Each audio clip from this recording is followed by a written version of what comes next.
Parfois, je manque d'humilité. J'avais très envie de prendre cette photo. Le bateau au mouillage, parfaitement posé dans un loch écossais, au pied d'un château en ruine. Il paraît que Mary Stuart y a dormi. Ou peut-être pas. Mais dans un décor pareil, l'imagination galope. Alors, j'ai jeté l'ancre et l'orin, parce que ma carte indiquait la présence de câbles sous-marins. Mais au fond de moi, le marin désapprouvait déjà. Et je peux vous dire qu'il avait raison. 2 jours de vent fort étaient annoncés. Et cette magnifique plage s'ouvrait loin vers le sud, encadrée par le château d'un côté, une colline de l'autre. En Écosse, c'est souvent le décor idéal pour canaliser et accélérer les vents du large. Des souffles puissants, façon Venturi, qui dévalent les pentes, contournent les reliefs et se jettent sans prévenir dans vos voiles ou sur votre ligne de mouillage. J'ai pris ma photo. Le vent commençait à se lever doucement. Et comme une mauvaise augure, l'Orin a commencé à couler sous le poids de son propre plomb. Un couple de plaisanciers ont mitouflé dans leur veste de carme à saluer en passant en annexe. Ils luttaient déjà contre les premières bourrasques. Pendant ce temps-là, mon encre a dérapé un petit peu, puis elle a semblé se stabiliser. L'Orin, lui, a disparu pour de bon. J'étais assez contrariée. Les rafales ont continué à monter, lentement, mais sûrement. Le mât s'est mis à jouer des airs grégoriens. Dans le carré, je pouvais entendre souffler tous les fantômes de tous les châteaux hantés du pays. Et là, le marin en moi a repris le dessus.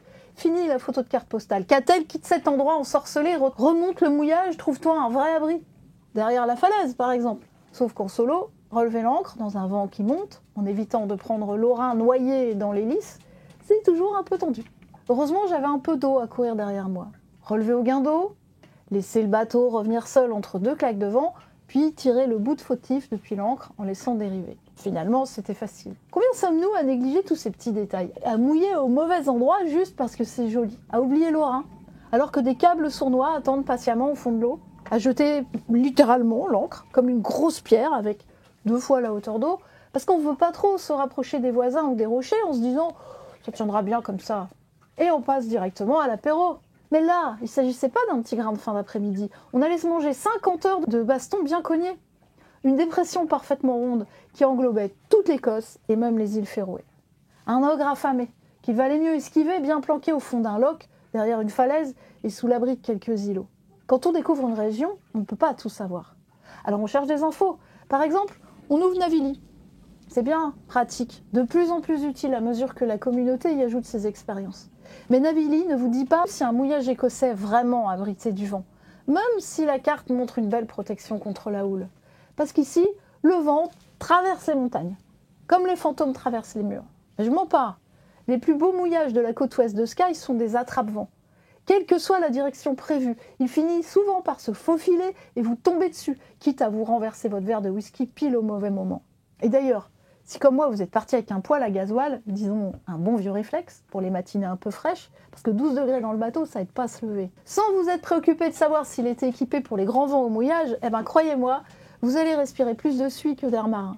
Il faudra choisir entre l'intoxication et la doudoune, ou boire du grog ou whisky. Et cette histoire de poêle, elle ne figure dans aucun guide nautique, c'est un fait.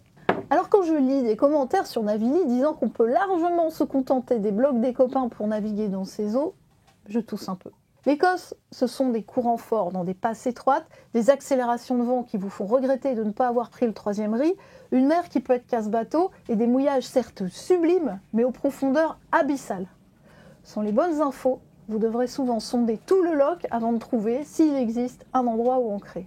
Et même là, rien ne dit que des vents facétieux ne s'abattront pas sur vous. La plupart de ces informations figurent dans les guides Imre. C'est écrit en anglais. Vous pouvez demander à ChatGPT de vous les traduire, ou apprendre l'anglais, ou les deux. Et c'est comme ça que j'ai atterri ici. Un fond de vase d'excellente tenue, parfaitement abrité de la houle du large, pas de fetch. Sauf que le loch s'ouvre à l'ouest. Et la falaise pour me protéger du sud-ouest, c'était une idée créative qui a fonctionné jusqu'à 20 nœuds. Au-delà, le loch est devenu une véritable soufflerie. Pendant 50 heures, le vent a soufflé à plus de 30 nœuds, souvent 35, parfois 40. Personne n'en parlait, ni sur Navili, ni sur le guide Imre, ni sur Navionics. Pendant 50 heures, le bateau a tiré sur sa chaîne comme un forcené. Il gitait d'un bord sur l'autre, puis se redressait comme s'il avait voulu tout arracher. Mais il a eu beau se démener dans tous les sens, l'ancre n'a pas bougé. Elle tenait fort. Et quand j'y pense, elle a dû creuser un sacré trou dans la vase. J'aurais peut-être du mal à la relever du coup.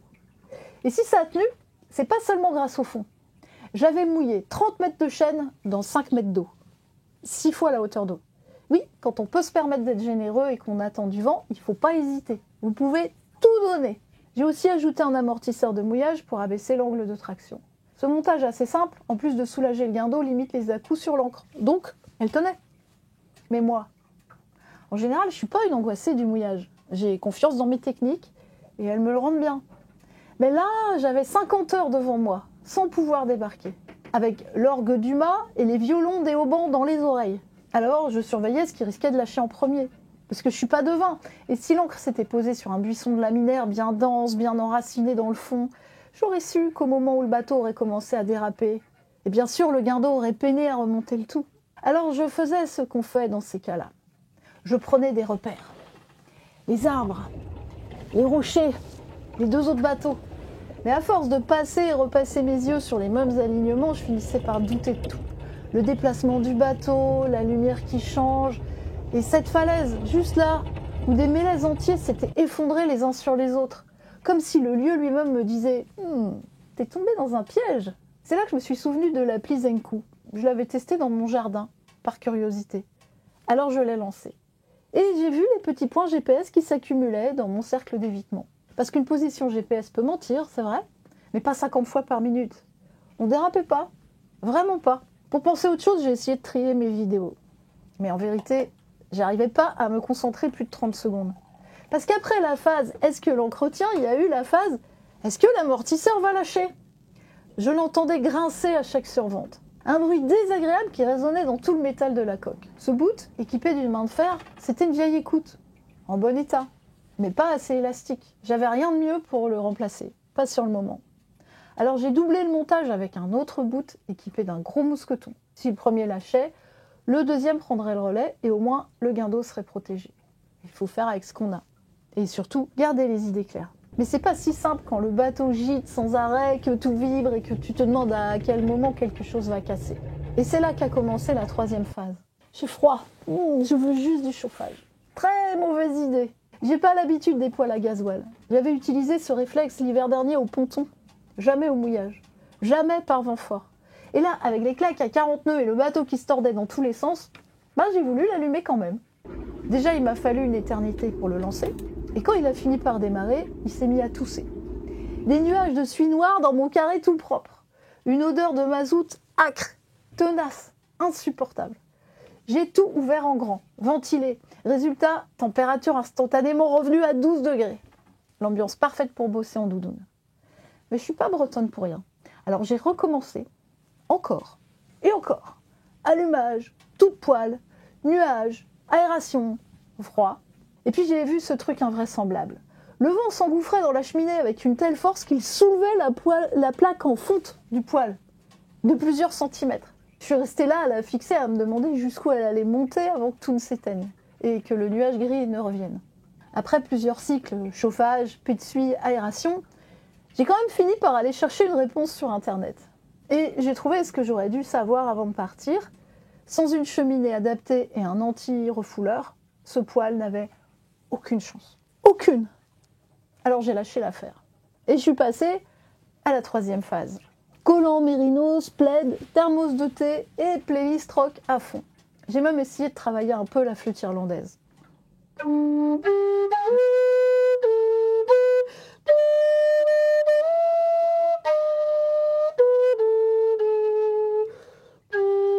Par moments, c'était impossible de s'entendre.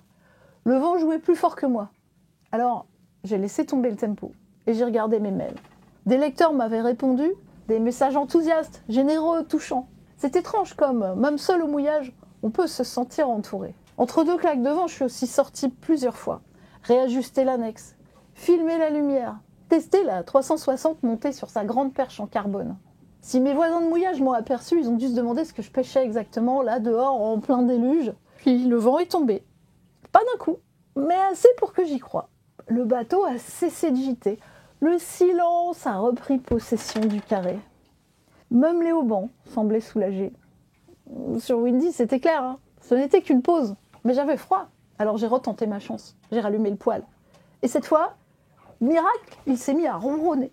2 heures entières de chaleur sèche, 2 heures de respiration. Mais je savais que ça ne durerait pas. Et effectivement, ça n'a pas duré. Le vent est revenu sans prévenir, toujours par risée, vite transformé en puissante rafale. Et avec lui, le poêle a repris ses mauvaises manies. Un pet de suie, puis 2. Le 3e l'a carrément éteint et tout était à refaire. C'est qu'au bout du 3e jour que Locke a enfin daigné se calmer. Le silence est redevenu solide. J'ai pas applaudi, mais j'ai gonflé mon kayak et je suis allée saluer les oies bernaches et les hérons.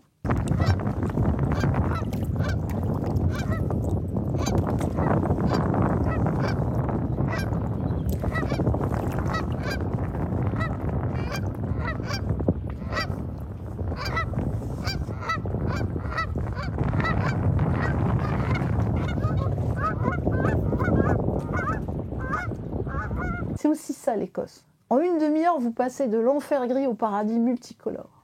Mon mouillage a tenu, mon amortisseur aussi. Le poêle, lui, m'a déclaré la guerre, mais j'ai gagné. Enfin, à l'usure. Et bonne nouvelle pour vous, vous n'aurez pas besoin de 50 heures de rafale écossaise pour savoir si votre prochain mouillage tiendra. J'ai déjà fait pour vous, c'est testé, validé, rincé. Je vous ai préparé un guide gratuit avec tout ce qu'il faut pour dormir tranquille. Les 8 erreurs à éviter absolument, le montage béton, l'amortisseur intelligent. Le lien est juste sous la vidéo. Cliquez, téléchargez, abonnez-vous, partagez, tout ça. Et la prochaine fois que le vent forcira, ça sera pas vous qui perdrez la tête. Bonne navigation les marins!